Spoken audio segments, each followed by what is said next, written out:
Hello everyone. This is Chris B. One Heart. I hope you all are having a good morning, good afternoon or good night or whatever time you're watching, and welcome back to another video. Today is a preview of a upcoming series, The Bat in Crime. If you like this series, please turn on notifications, like and subscribe, and comment down below what you like about the series or this episode. If you have questions, please ask on my post tab. Without further ado, please enjoy. Chapter 1. You know what's the worst city to live in? Gotham City is full of nothing but crime, drugs, criminals, and the worst of it all, corruption. The corruption that destroyed my city, my home, the place where my family created, and now I will fix it and save this city. My name is Bruce Wayne. You may know me as the rich playboy, but in reality I am something else, something the criminals would fear. I am vengeance. You may ask what that even means, so I'm going to take you back to where it all started, says Bruce Wayne himself. A flashback to when Bruce was young, probably around 7, in school reading during recess. As a child I grew up not getting along with anyone, so I mostly focus on reading and my studies, but it made bullies jealous of my intelligence and my status as the heir to the Wayne fortune. They even did pranks and tried to sabotage my studies, but I never let them get the satisfaction of seeing my pain. Until one day, says Bruce, while a group of bullies approach young Bruce. "Hey Wayne, we got something to show you," says the leader, but Bruce rolls his eyes and keeps reading. Not in the mood right now. However, each bully grabs his arms and his hair. "Hey, let go of me." The leader bully looks at one of his men. "Hey, what happened to the teacher?" "We managed to get her distracted," says one of the bullies, to which the leader bully nods. "Then let's go." The bullies nod and drag Bruce away, while Bruce, still holding his book, tries to kick them off of him. "Let me go, dang it." The bullies ignore him and drag him to an empty cave with a very small entrance which is tall enough for them. They head inside the cave and keep dragging him inside until a far distance, so the leader kicks Bruce in the gut, making Bruce groan in pain. The bullies use this chance to run away towards the entrance while Bruce stumbles but manages to get back up. Bruce sprints while dropping his book and runs towards the entrance, however the bullies close it with a boulder. "Hey, let me out of here, it's dark out here please," says Bruce, but the bullies just laugh. "Look at puny Wayne crying like a baby," says the leader bully. "Serves you right, rich boy," says another bully while the bullies walk away. Bruce starts to cry of fear. Hello, anybody there, please let me out please." However, he cries for help only to get no response. So he turns around and walks back to where he dropped his book. He picked it up and leaned against a wall, then slides down to hug himself, forming a ball while crying. He eventually stopped when he heard noises, so he stopped and looked around. He gets up and walks closer to the source of the noise, but that's when he saw it. He looked at the ceiling of the cave to see a swarm of bats, and one of them, what seemed to be the king of the bats, stared at Bruce. Bruce flinched when it looked at him, however it caused all the bats to fly towards him, making Bruce fall to the ground and cover his face from preventing the bats from touching him, but the bats kept making noises and flying all around him until Bruce passed out. The next thing Bruce saw when he opened his eyes was Martha Wayne, his mother, and his head was resting on her lap while she played with his hair. "Mama," says Bruce while Martha kisses his forehead. "Shush, it's okay sweetie, mommy's here." Next to them is Bruce's father, Thomas Wayne. "How are you feeling?" Thomas asked. "I'm okay with just so many bats. What happened?" "Well, we couldn't find you until the people who put you there finally talked. After that we bring you here and the principal expelled them," says Martha. "Oh, okay," says Bruce while Thomas ruffles his hair. It's all okay now son, you're safe. Hey, if you'll make you feel better, there's a show at the Monarch Theater called The Mark of Zorro. Would you like to go see it? Bruce nods. Yes, Papa. Thomas nodded and looked at the driver, which was Alfred, their butler. Alfred drove us home so we can be prepared for tonight. Alfred nodded. Yes, sir, and they drove off to the manor. Hours later, outside the Monarch Theater, Martha, Thomas and Bruce in fancy outfits, all dressed for the occasion. The car drives off while the Waynes enter the theater. They all sat down with Bruce in the middle and his parents on either side. The theater curtains open and The Mark of Zorro starts playing. Everything seems fine throughout the entire play. However, he saw one of the actors was dressed as a bat and was hanging by a string flying around. Bruce's eyes widened and remembered when the bats attacked him, so he covered his face. So many bats, go away, leave me alone, says Bruce. His parents notice and they nod to each other and take Bruce back outside. As they head outside, Bruce hugs his mother. Mama, bats, they're everywhere, help me. Martha comforts him. Shush, it's okay, they won't hurt you. Thomas rubs Bruce's head. I'm sorry, Bruce, I didn't know they had a bat in the role. Let's get some fresh air and head home, okay? Bruce nods. Okay, Papa. Bruce follows his parents where they end up in a dark alleyway. As they walk, a figure hiding beside a dumpster. They grabbed a revolver and approached them while aiming their weapon at them. Stop right there, Waynes, this is a robbery. Thomas and Martha raise their hands in surrender. Please don't hurt us, take whatever you want, says Martha while she protected Bruce. The robber grabbed Martha's pearl necklace and ripped it off her neck. While the robber is distracted putting the necklace in his pocket, Thomas goes after the gun, which startled the robber and shot Thomas in the heart. Bruce and Martha's eyes widen and tears start to develop while Thomas falls to the ground. Thomas! Yelled Martha, but got shot by the same robber, making her fall to the ground with Thomas.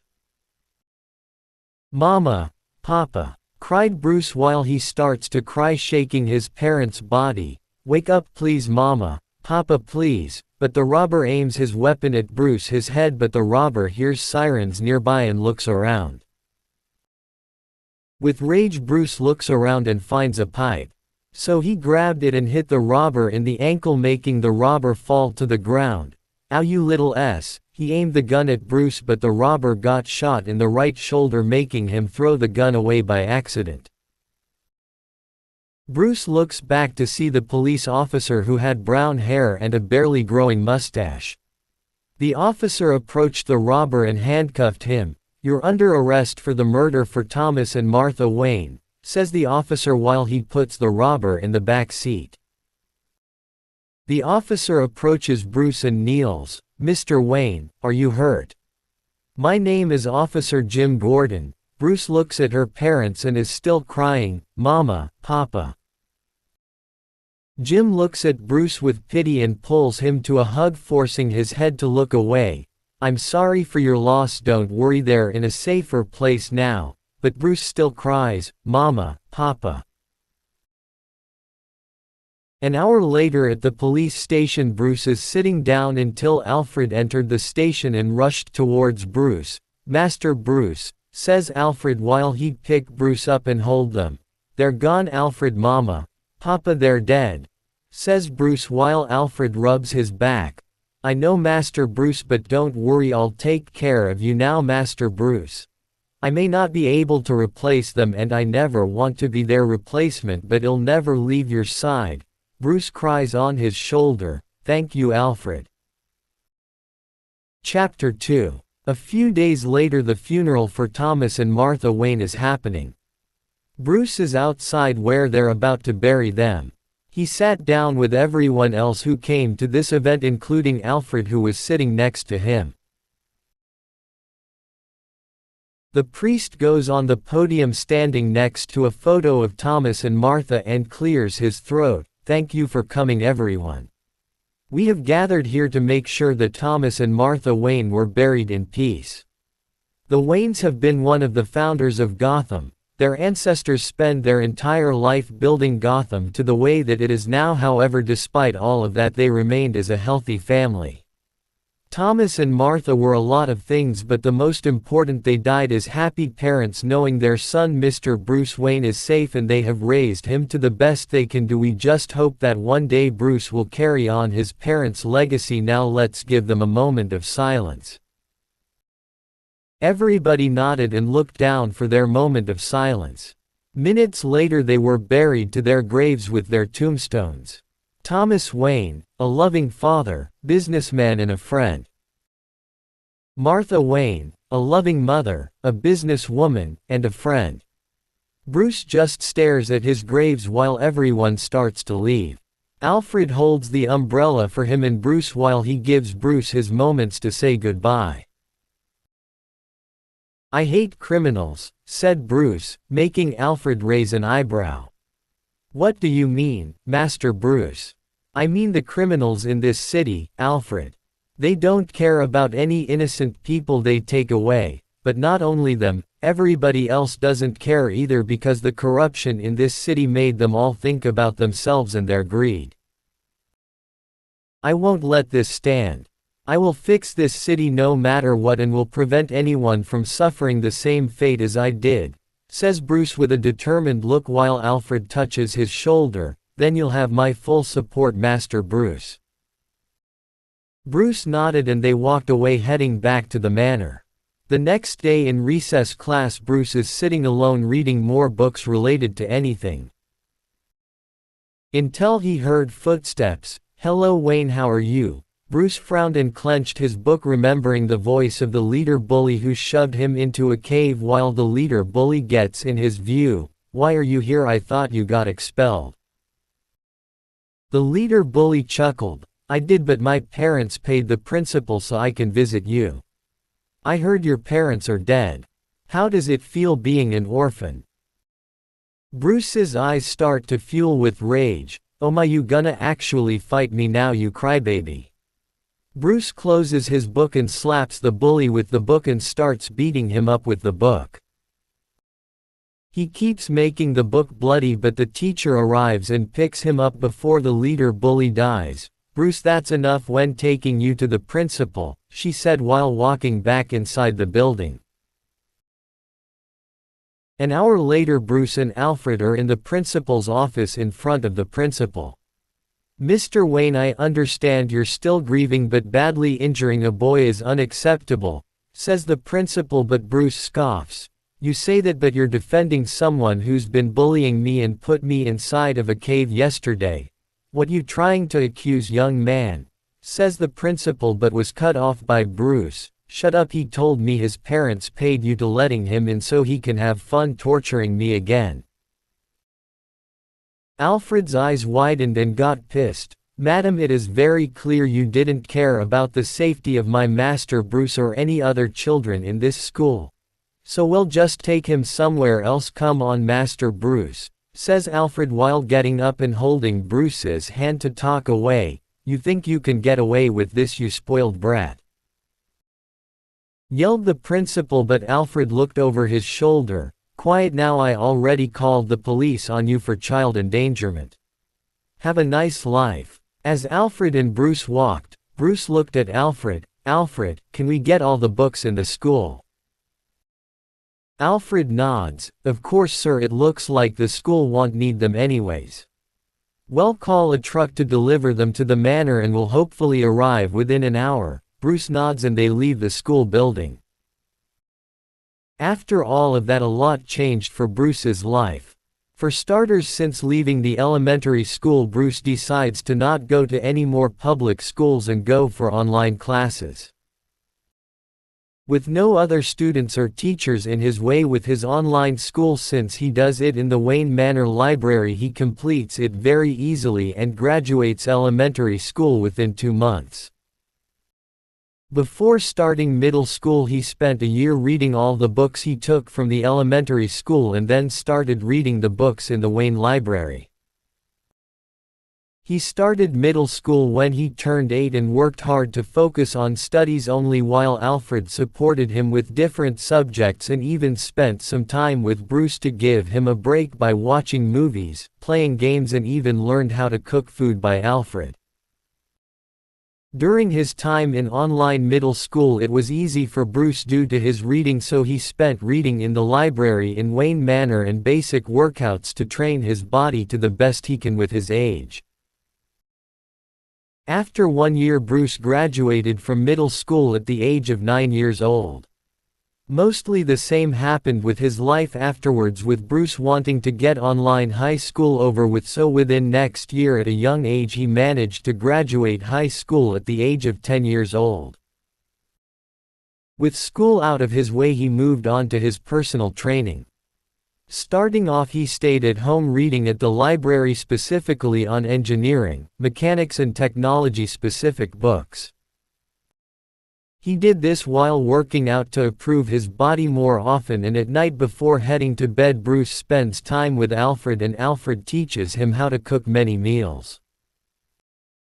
One day Bruce decides to learn combat training and how to fight. To do that he has to leave Gotham. Right now Bruce, still 10 years old with a duffel bag and winter gear on, grabs his stuff that was by the door. "You sure you want to do this? It's not too late to bring me along?" asked Alfred, but Bruce shakes his head. "No can do, Alfred, I need you here to take care of the manor and keep an eye on the board at Wayne Tower, make sure they don't do anything stupid while I was away." Alfred wanted to protest but sighed and hugged Bruce. "Take care, Master Bruce, I wish you luck on your journey." Bruce nods. "I will, and thank you for everything." They stopped hugging and Bruce grabs his duffel bag and exits the Wayne Manor. After that, for the past 2 years he left Gotham and he calls it a personal business trip to train the best ways to fight. During his journey he's been writing and drawing on his notebook for the design of his gadgets and vehicle he'll be using for when he completed his training, as well as creating a secret bank account for his alter ego, and each month he deposits a lot of money into that account. After that he focuses on his training and goes for the fighting styles he researched about, which so far he learned judo, boxing, Brazilian jiu-jitsu, karate, Krav Maga, and Aikido.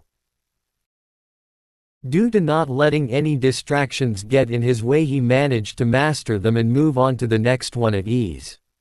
One day during his time at one of the dojos when he was learning kung fu, a fellow student approached him. "Hey there Bruce, right?" asked the student. Bruce continues punching the punching bag. "So if I am, what do you want?"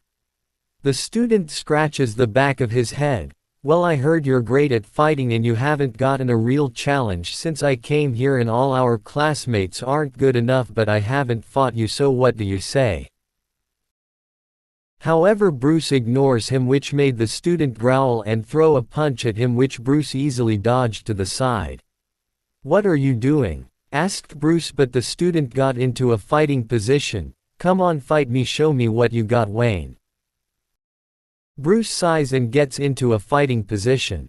Then they fight with each other, matching each other attacks with punches and kicks while fighting in kung fu. However, Bruce was faster and switched styles to sweep his legs, making the student fall to the ground and throw a punch to the gut, but the student rolls away and gets back up and goes for the face, but Bruce blocks it with his arm and right hook him to the rib, then left hook to the face. The student backed away, chuckle while coughing. "Not bad, you're pretty impressive. I can say the same, surprise you last this long, most of our class falls at this point."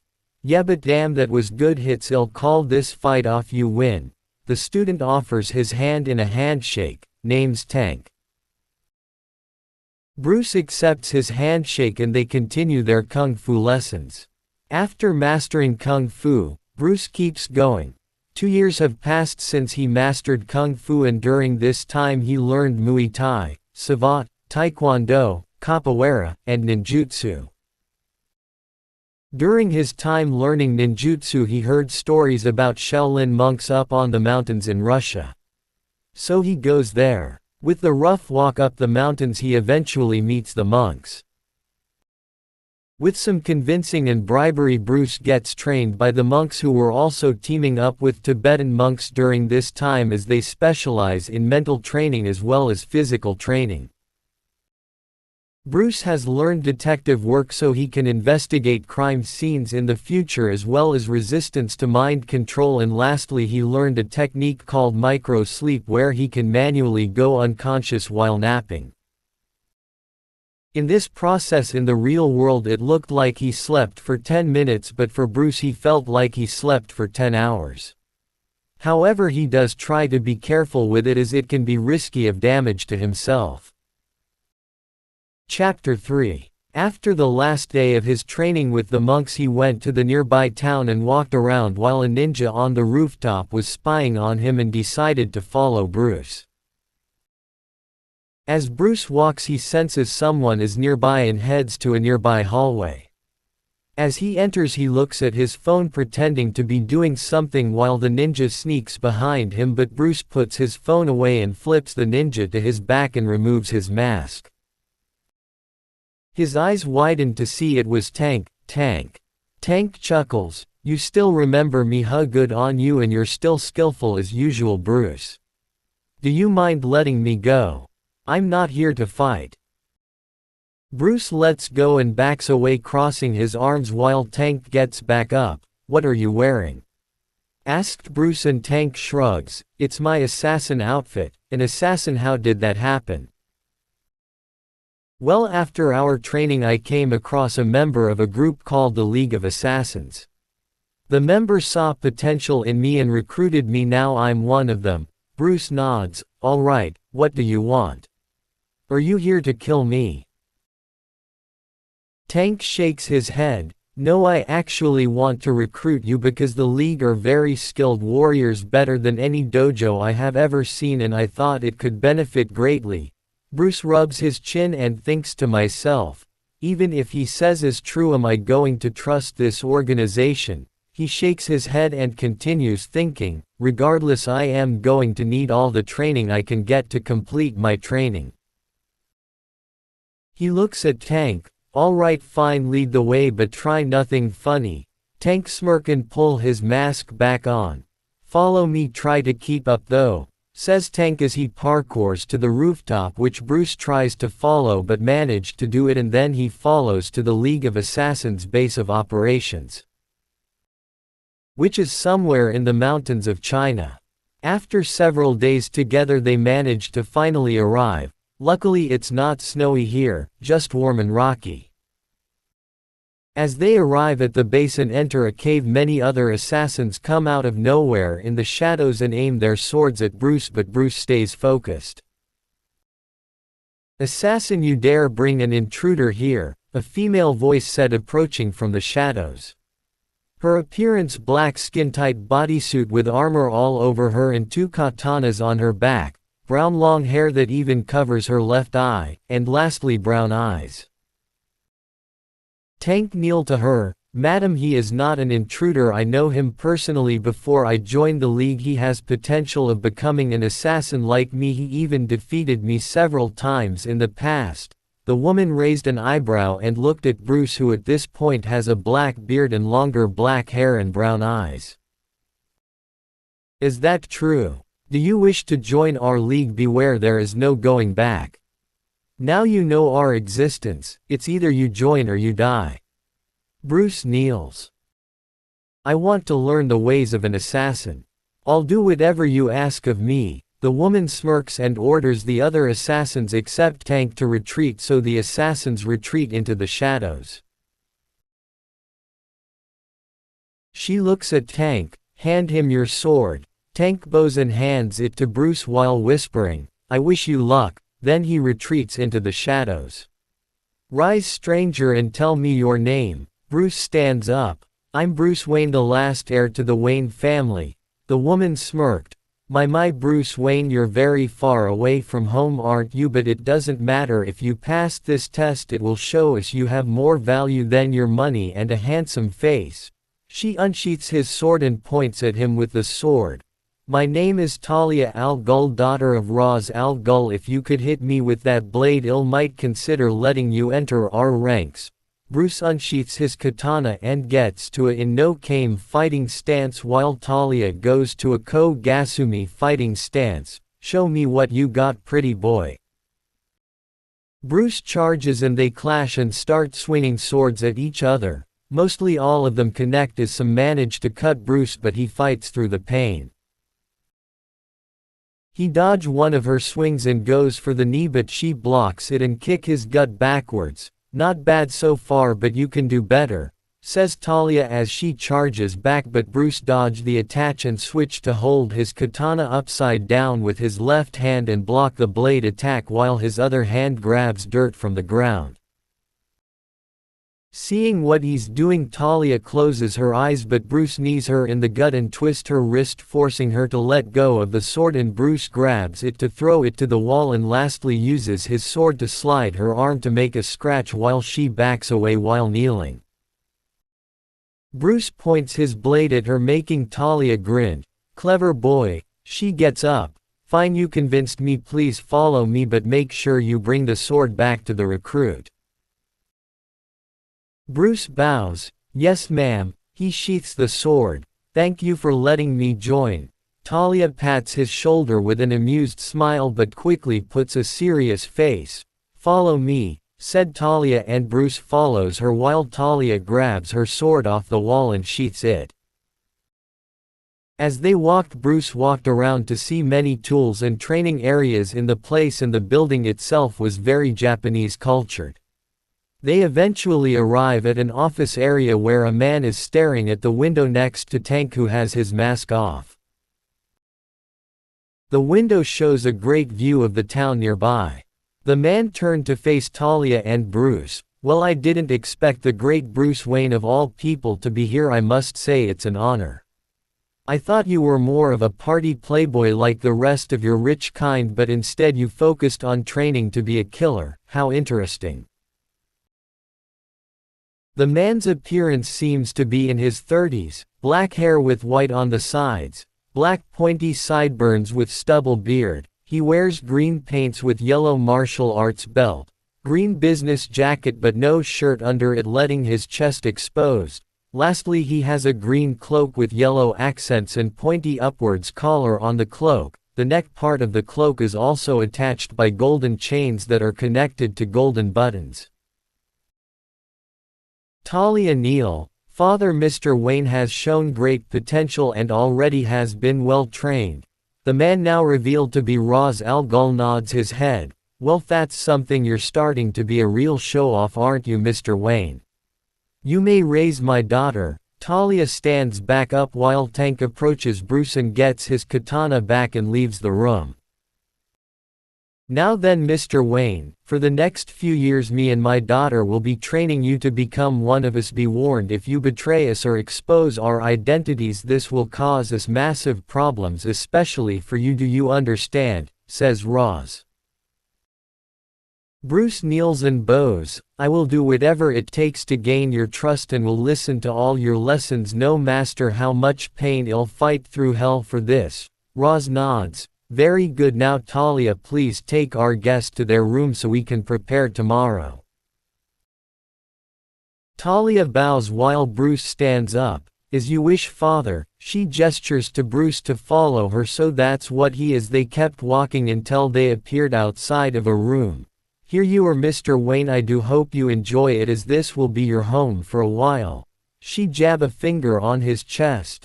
I look forward to seeing how you will do. She walks away while Bruce enters the room. 4 years have passed since he met Ras and Talia Al Ghul. During the 1 years of training, Ras and Talia trained him personally in combat training, testing what he has learned so far and how to improve. During their fights, instead of blocking, Bruce focused on dodging their attacks and learning how to counter them, as blocking would tire him out. Next, they focused on Bruce's agility. Although Bruce learned a lot from his training before he joined the league, they wanted his agility to be perfect. So Bruce and Talia did some training with her, teaching him how to parkour around rooms and any surface with fluency and race against the other assassins, making sure he goes faster than them. They even test to improve his durability by making him do workouts while getting attacked by the League and fight while getting attacked by multiple people. Talia trained him how to use many weapons and gadgets they use, including firearms, which was horrifying for Bruce at first, but she comforted him and helped him shoot at non-lethal areas to not kill them. After that, Roz put him through the real test by sending him on missions within 2 years with Talia. Throughout their missions, especially targets, Bryce hasn't killed a single person because he refused to become a murderer like the man who killed his parents. As Talia observes him in action, she gets her attention by his code of not killing anyone, despite Talia doing the killings for him and lying to her father to cover Bruce. The two of them got to know each other about his reasons for why he's doing this, but not the full explanation, so she doesn't ruin his plans. After Talia getting to know Bruce better, she start developing feelings for him and even start to question her loyalties, as she sees during the missions Bruce puts on a mask like the other assassins but focused on saving people while completing their missions, which made Talia doubt and also starting to see why Bruce values human life so much. Today they just got back to base and they head back to Roz's office. They both kneel to Roz. "Father, the target has been eliminated," says Talia. "Good, you may rise," says Ars, making them both stand up while he continues. "Bruce, you're dismissed." Bruce nods and stands up and leave while Talia smiles at him, which Roz raises an eyebrow with an amused smile. "So what do you think of him, Talia?" Talia looked at Roz. "What do you mean, father? Don't think I didn't notice the way you look at each other lately. I can tell you two haven't done anything yet." Talia blushed. "Father, but he cuts her off. "No need to explain, I approve." "Wait, what?" "Listen, Talia, even though the Lycaris pit has been keeping me alive for this many years, I want to eventually finally retire, and if you give me an heir, then I'll know the League will be alright, and I want Bruce to be my successor." Talia raised an eyebrow. "Why Bruce?" "The man has come a long way. For the past 2 years he has shown great intellect and shown to have more potential and skill as a leader. When the time comes, I want you to be by his side, not because I want you to, but I can tell you love him, can't you?" Talia blush. "I do." "Then that's all I needed to say, you're free to go." Talia bows and leaves the office. Meanwhile, in Bruce's bedroom, he overheard everything because he bugged Roz's office and had been doing research about Roz and the League during the years. He learned how Roz has lived for a long time but is confused about how he lived for that long, and now he knows the Lycaris pit. But he blushed to what he learned from Talia. "Talia loves me." He hears a knock on his door and hides his earpiece and laptop, then approaches his door. He opens it to see Talia outside with a small box of sodas. "Talia, why are you here?" Talia heads inside and places it on the table. "Well, it's now been 2 years since you joined and I thought we celebrated." Bruce stays calm to not be caught in knowing. "Aw, thank you, Talia, I could use a drink right now," says Bruce while he sits down and grabs a drink, and Talia sits next to him. While she isn't looking, Bruce grabs a device he made from his sleeve to check if it's drugged. With the device already checked, it isn't, so Bruce drinks it. Talia leans on his shoulder. "You know, Bruce, I'm confused with my life right now." Bruce raised an eyebrow. "Why's that?" "Well, in the past all I ever did was growing up I was raised to kill everyone my father tells me to and be loyal to the League. So what about now?" She puts her hand on his chest. "During our time together you make me doubt my duties as a member of the League of Assassins. Your goals are very noble, the way you protected those innocents, those children, while I only focus on my target makes me think." She clenches her fist, giving a grip on his top as she continues. Am I doing the right thing? Is this what I wanted for my life? Bruce, I don't know what to do with my life anymore. Bruce cups her cheek. It's okay, you don't have to make your decision on what kind of person you want to be, but when you do, I'll always support you. Talia smiles, shed a tear. Oh Bruce, she kisses him, which led to them making out and eventually spend the night together. 1 year has passed since that night. Bruce and Talia got together, but it didn't stop Bruce's plan because we already claimed after that night his training is complete, so the rest of the year is more of a test of what he learned as he plans to get rid of the League while being in the League. During the year a lot happened. First, Bruce is now 18 years old, an adult, and has decided to use his knife to shave the beard clean off and cut his black hair, but keep it down for now. He made sure before he did anything he completely checked if the room was bugged. Luckily he wasn't, so he started to get to work by building a small lab buried under his living room couch. In his small lab he uses it to gather research to find the Lycaris pit and everything about it, including the information about League of Assassins. During his research he starts creating a formula for a one-time use bomb that will spread a gas to everyone who breathes in it. Will fall asleep for an hour but also have all their memories permanently erased. Sadly that includes Talia, but Bruce has to do it, otherwise the League will create more chaos once he leaves. Besides, it would make them all be able to live normal lives besides killing. He did create a gas mask to prevent him from breathing in it, which he included in his disguise suit. He called it Anti-League of Assassins suit, which is a League of Assassins armor and mask, but he added a gray cloak with hood attached to the cloak, the gas mask, and utility belt for tools and detonators for his bombs. Anyway, he continues doing what he was doing last year, which was missions, but during his missions he sneaks away and gathers materials that he finds in a nearby town. At night, since he and Talia have been together, they spend their nights together, but while she's asleep he goes to the lab to keep building the bomb. Thanks to micro-sleep techniques he doesn't worry about oversleeping and makes it look suspicious to them.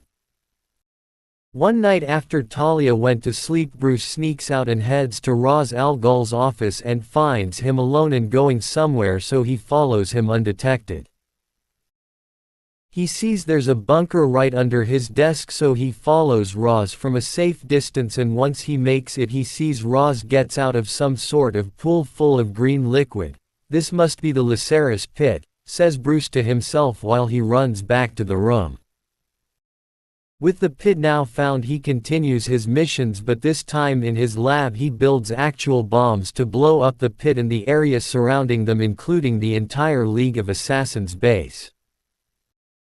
The next time Ra's was not in his office, Bruce sneaked inside under his desk to his bunker where the pit is and planted bombs on the entire area. Once armed they went invisible so he won't see them. The next night I did the same to the rest of the base. Then the next night is the day where the League of Assassins dies tonight. After spending a passionate night with Talia, Bruce got up but turns to kiss her forehead. I'm so sorry, but I'll give you the life you wanted, says Bruce as he walks away and push the couch out of the way, so he heads inside the lab and put on his anti-League of Assassins suit. He puts on the mask with the gas mask over it and pulls up the hood to cover his head, puts on his utility belt with the 2 detonators. Lastly, he puts on a gray backpack full of cash he had on his person and was enough for everyone, so he put it on as well. He takes a deep breath. Let's do this. He gets up to open his door, then makes his way and gets Talia dressed, which slightly wakes her up. Beloved, what's wrong? Bruce stays silent and pressed the detonator button for the gas and released purple smoke gas. Since the door was open, it spread throughout the entire base, getting everyone to breathe it in, so they all pass out including Talia. However, Ra's is going into the pit, so he couldn't notice anything since he's deep underground. Once everyone is out, he takes everyone outside the base but far enough to end up at the cave outside the entrance. He removed their masks and every weapon or gear they had except clothes and threw it to the ground inside the base so they could be destroyed with the base. Bruce keeps going and heads inside the bunker where the pit is. As he walks, Roz is leaving the pit but hears shurikens Bruce thrown heading towards him, so he goes for his sword and deflect them away. "You dare attack me, traitor." Bruce uses his deep voice to be recognizable. "Roz al Ghul, your reign of murder is over, turn yourself in or I'll take you down myself." Roz laughs at him, "As if I kneel before a man wearing a mask. No, you going to kill me before I could kneel to anyone." Roz gets in a katana fighting stance, so Bruce gets in a fighting stance. They both charged at each other. Roz throws barrages of slashes which Bruce blocks them and dodges some of them and counters by grabbing the blade and snap it in half and roundhouse kick him in the face, sending him going backwards. He throws 2 more shurikens which Roz tries to block with his broken katana. However, while he was doing that, he throws tons of smoke bombs covering the whole area in smoke. "You think you can hide from me?" However, Bruce stays quiet and throws a firecracker somewhere which when it exploded it got Roz's attention. However, Bruce used this chance to place a device to his back which Roz noticed. "What the hell is this?" But before Roz can do anything, the device electrocuted him, causing Roz to fall to the ground. As the smoke clears, Bruce kicks him to his back and put his boot on his chest and aim his broken sword at him. "It's over, Roz al Ghul, stay down." Roz laugh. "Ha ha ha, look at you, you can just kill me right now but you won't. I get it now, it's you, Wayne, isn't it? Well." Roz saw the other detonator from Bruce's utility belt and use all his strength to grab it. "What are you?" says Bruce, but he was cut off. "If I'm going down, I'm taking you with me. Saw hi to your mommy and daddy for me, Wayne." He pushed the button so the other bombs that were placed all over the place and the pit start going off, causing the place to shake, and Bruce looked around. "What did you do?" But he never got the chance to get his answer as he sees a piece of rumble about to fall on them, so he dashes away from Roz, causing him to get crushed by the rumble, killing him instantly. "Damn, not what I wanted." Bruce sees the place is coming down, so he runs away. The rumble crushed down, destroying the pit and slowly destroying the entire base. Bruce parkours away from the rumble and barely manages to slide outside of the base past the entrance and end up at the cave with everyone else. He stands back up while everyone else starts to wake up, confused to what's going on. My head, what happened?" says Tank. "What's going on? Why am I wearing this?" says a League of Assassin member. "Who are you people? And what's my name? Do you guys know what it is?" Bruce thinks to himself, "Good, the gas worked, they're safe now." Talia got up and approaches Bruce. "Excuse me, mister, who are you and what's going on?" Bruce clears his throat to get everyone's attention. "My name is no importance right now, but what I understand is every one of you has been captured by an organization which I currently have no clue what the name of it is at this moment. However, they removed all your memories and made you into their tools. I arrived to take down the leader. However, when I arrived they were all taken down already, but I found you all in cells, so I freed you and took you outside." Everyone seems to be buying his fake explanation of the whole story. "So what do we know?" asked a random member while Bruce hands Talia his gray backpack. "Here, each one of you take their stack of cash. There's a town up north there, you can have normal lives. Everyone takes turns getting their shares of cash, making sure each have fair amount." "So Mr. Hood, do you know if we have names?" asked Talia, but Bruce shakes his head. "I am afraid not. The organization that captured you erased all your IDs, but I do have names in mind, so listen close."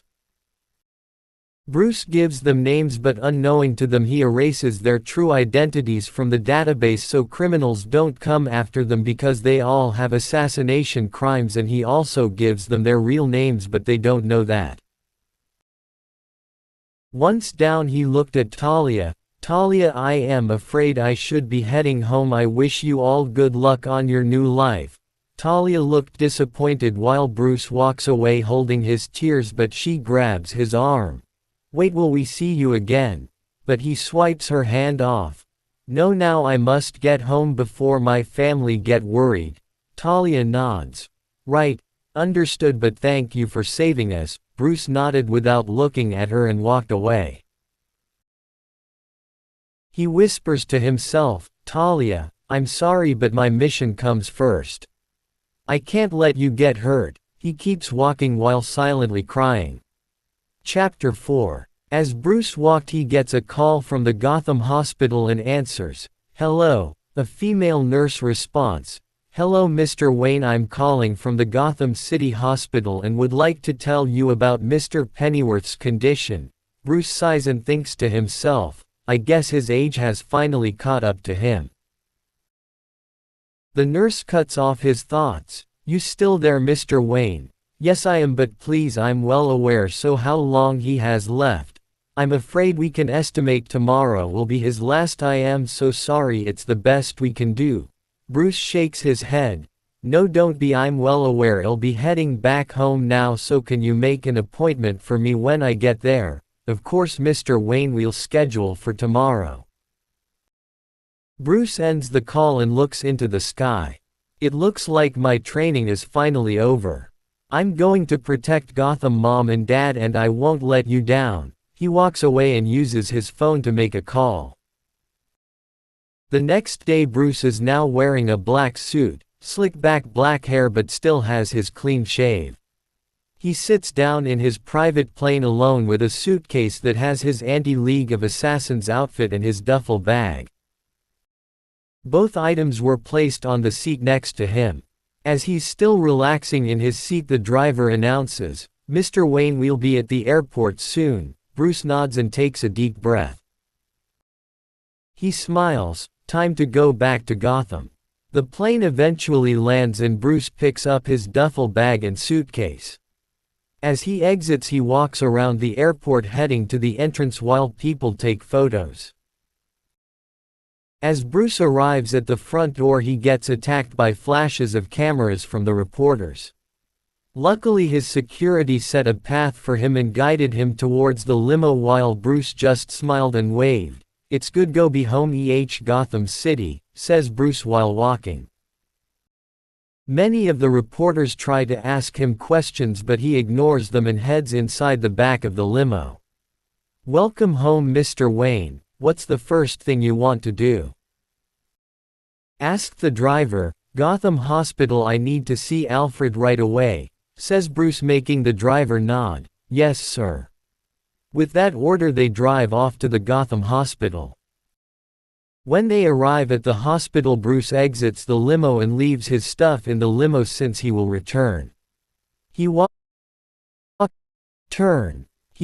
towards the receptionist where she notices, "Welcome to Gotham Hospital. How can I help you?" "I'm here for Alfred Pennyworth." The receptionist's eyes widened. "Bruce Wayne, wow, you've grown, sir. I mean, he's in room 206 inches. Bruce nods to that response and heads to 206.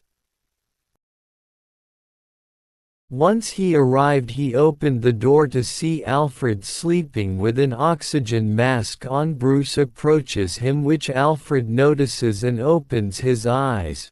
"Master Bruce, is that you? My look at you, you've grown up, you look just like your father." Bruce smiles and takes his hand. "I'm sorry I was gone for this long, but I finally completed my training and now ready to save our city." Alfred smiles. "Don't apologize, Master Bruce. I'm just glad I have managed to raise you like as best as I can." Bruce hugs Alfred.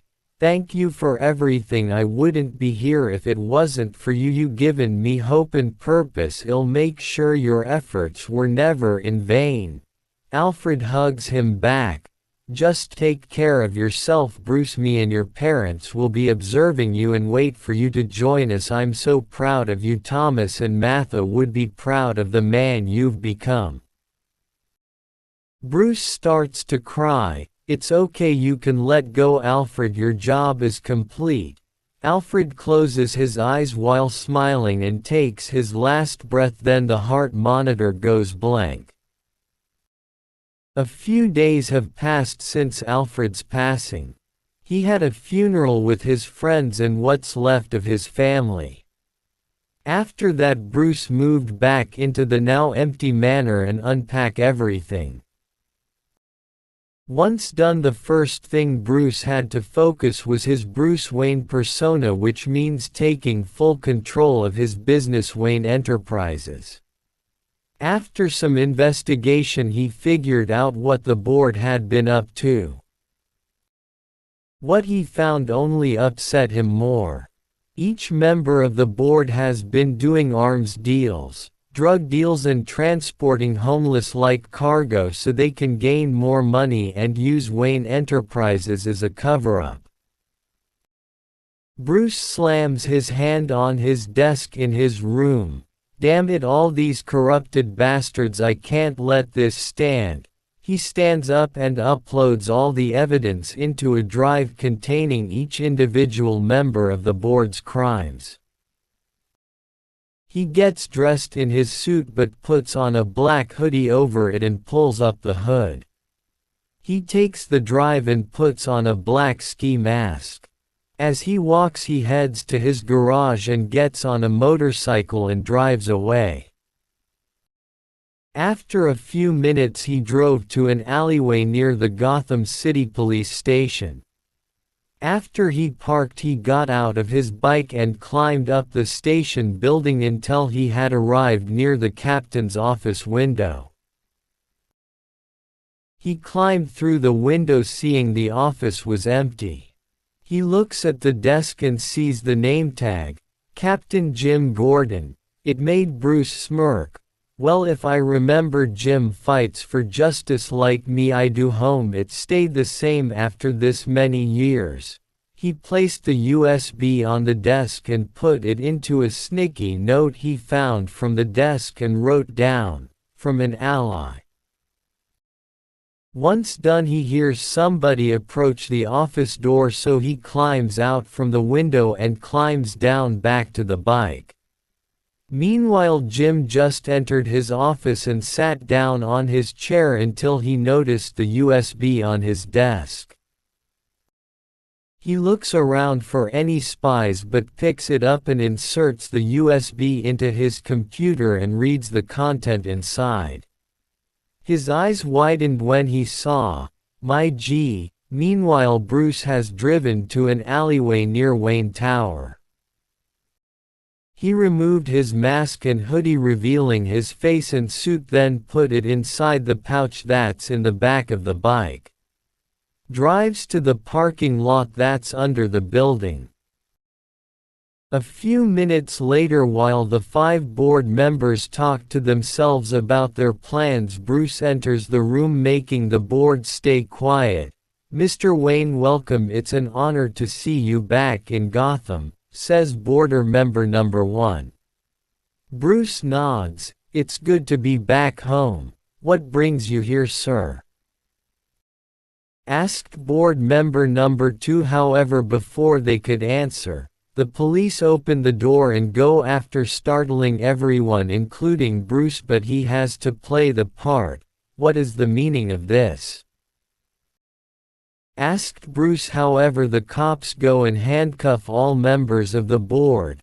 "Sorry about this, Mr. Wayne, but your staff is under arrest," says Jim Gordon as he approaches Bruce while the cops take the board members away. "Arrested for what, officer?"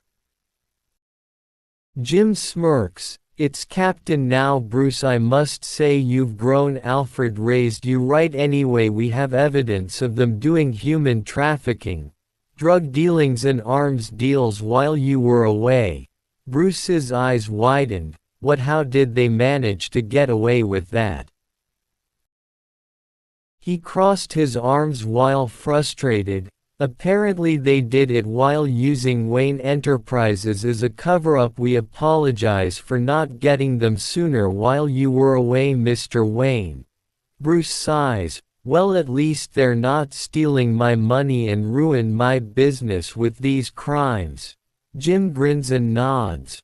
Well, the situation is taken care of. You have a nice day, Mr. Wayne. He walks away. As the door closes, Bruce grins. Good, not those trash bags are out of my building. The company is all mine once again. 1 year has passed since Bruce's return to Gotham. During this time he finally prepares his plan. First things first, he makes sure Wayne Enterprises goes smoothly and unharmed while he hires a new CEO named Lucius Fox, one of the best engineers in Wayne Enterprises. He hired him so Wayne Enterprises still runs perfectly while he is away. After that he explores under Wayne Manor and sees there's a cave underneath, so he uses the opportunity and starts building. It took him months of destroying walls and building until he finally managed to build a whole cave layer build with rooms all over and a driveway leading to the waterfall, which is now used as an entrance so his vehicle can escape and drive to the road leaving Wayne Manor.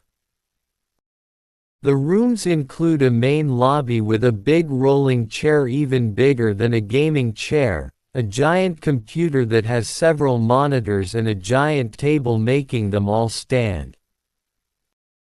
The computer is connected to every single network and security is 10 times stronger than maximum security, making it nearly impossible to hack. The other rooms include the armors for his gadgets, workshop and his suit for his new persona. Another room is the evidence room or trophy room for any detective work. Lastly, a training room which is the size of a high school gymtorium built with targets, punching bags, and lastly lethal and non-lethal weapons. Once the place he built, he decided to call it the Batcave, fitting of the theme of becoming the thing he feared the most, which was bats. Speaking of, he eventually captures those same bats he saw when he was 7 and moves them to the Batcave to live in, showing who's the true king of bats.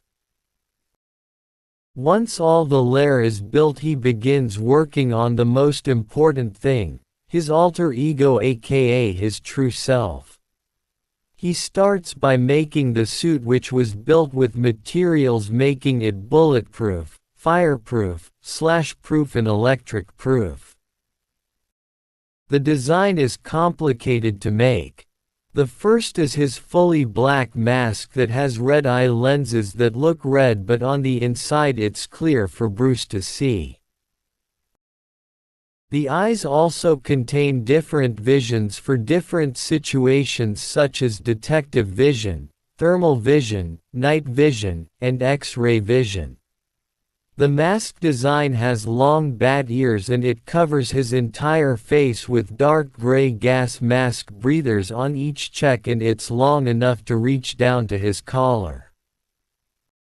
The mask was made so he can't breathe in any gas such as sleeping gas, so it doesn't stop him.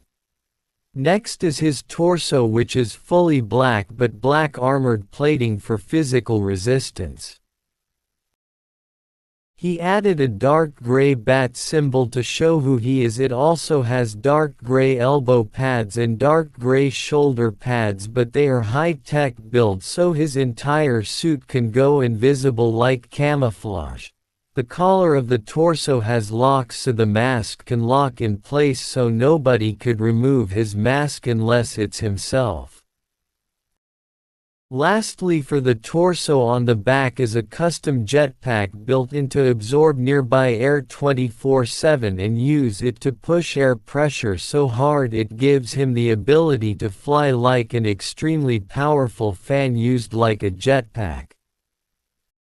After that he works on the pants, which are the same as the torso with black armor plating and dark gray knee pads. On the thighs are holsters for his custom-made batons. These batons let him do many things. For starters, at the end of batons, two wires sticking out, so with the press of a button sparks of electricity are activated from the wires, turning them into electric buttons like a taser. That's not all for the batons, because the end of the batons also have a hole in it which is placed in between the electric wires, so with another press of a button fire comes out of the batons like a flamethrower. Lastly, the other ends of the batons are magnets, so when the batons are connected to each other they automatically expand to create a bowstaff, and it requires some force to get them separated again. Next is his boots, which are dark gray with dark gray armor plating, however they are built with custom navy blue painted metal soles that prevents him from taking any damage from high places, and also increase his speed to almost superhuman speeds, but it's only fast enough for him to control. Next is the gauntlets, which are dark gray with armor plating and metal knuckles. However, the left gauntlet has a built-in control panel so he can control all his tech at the same time. At the sides of each gauntlet are 3 blades for defense. However, even though they are normally pointed away from his fist, they can rotate to the opposite direction towards his fist and expand into wrist blades. Next is his most important part of his gear, which is the utility belt. The belt is dark red and built with pockets to store any gadget he wants to use, and a holster on his left side of the belt for his grapple hook. However, his most important part of the belt is the device on the back of it he called the Batarang generator. It's a device that will create unlimited shurikens, which are shaped like bats, which he calls the batarangs. However, the device has a stand so the batarang can be summoned, and it's one at a time. However, once the battery range leaves the slot, another one will be instantly generated and the batarang will disappear from existence after being used.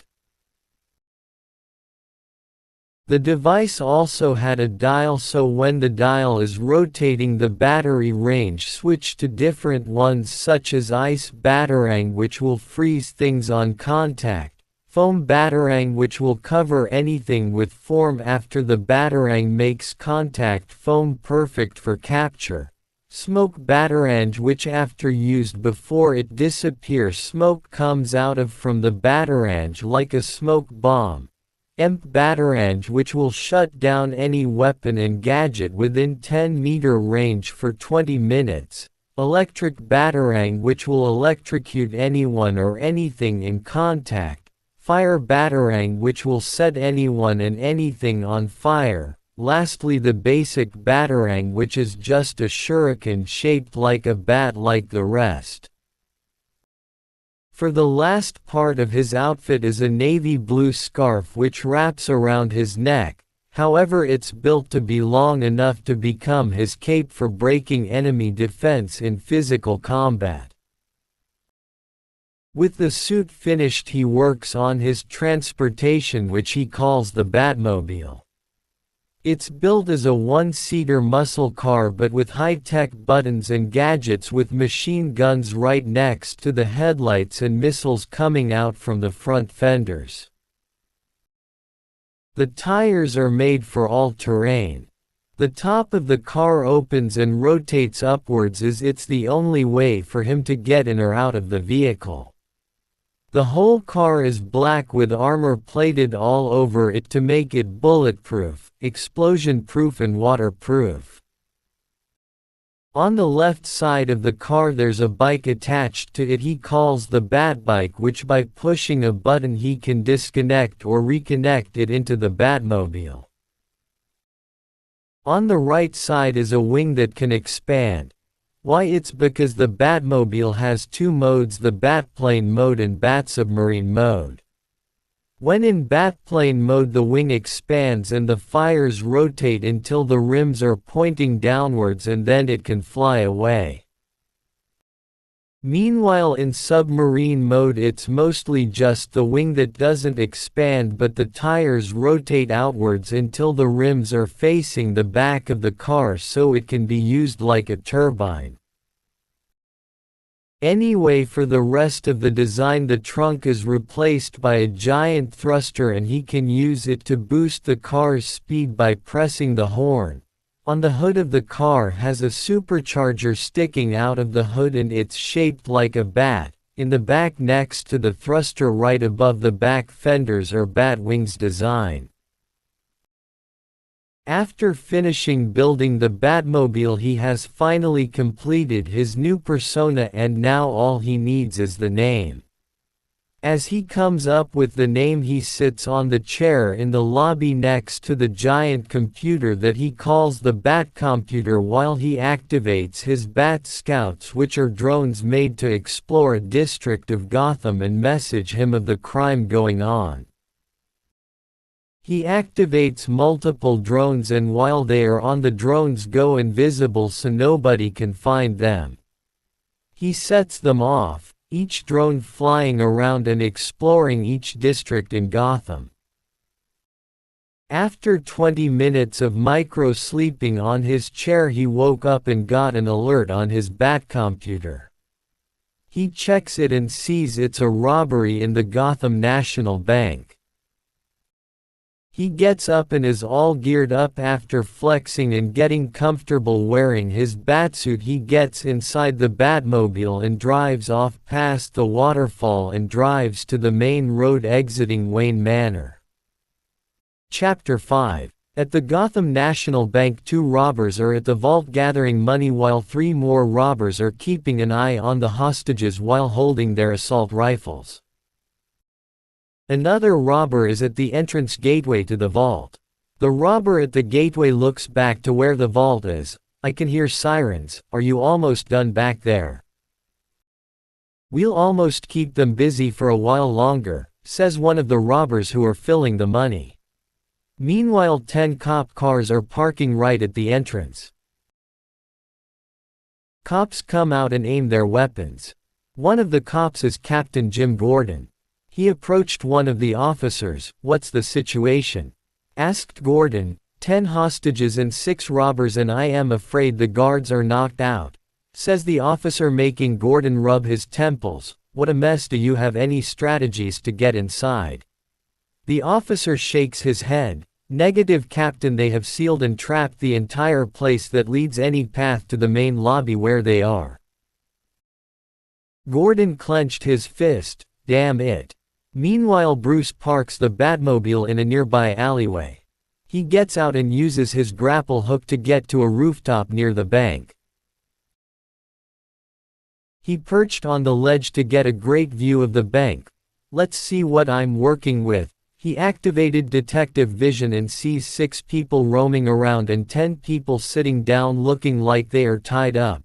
6 targets, 10 hostages. He looked around the place and sees the traps all around the hallways. Seems they have planted explosives and traps at every single path leading to the lobby. He keeps looking at the hidden tunnel. They plan to escape from under the vault to the sewers. Alright, I got this. He looked for the electric generator and found it. He grabs his cape and with the air jetpack he glides down into the bank and activates his cameo to go invisible. He dashed away and eventually made it to the generator. He turns the dial of his Batarang generator to EMP Batarang and picks it up while ripping the generator case open to the wires and throws the Batarang into the generator, and it causes an EMP to shut down everything in the entire building including the traps and explosives, causing a blackout in the building. The 3 robbers noticed how the lights went out. "Did they cut the power?" asked robber 1 inch. "Doesn't matter, they won't get past the traps, just keep an eye out," says robber 2. As they look around while aiming their weapons, the cops outside look in confusion at the blackout. Gordon looked at an officer. "Did one of you cause the blackout?" The officer shakes his head. "No sir, someone must have destroyed the generator and we have not ordered anyone to enter the bank." Gordon looks at the entrance. Meanwhile, Bruce arrives at the lobby and throws a smoke batarang at the ground, activating a smoke bomb before the batarang disappears.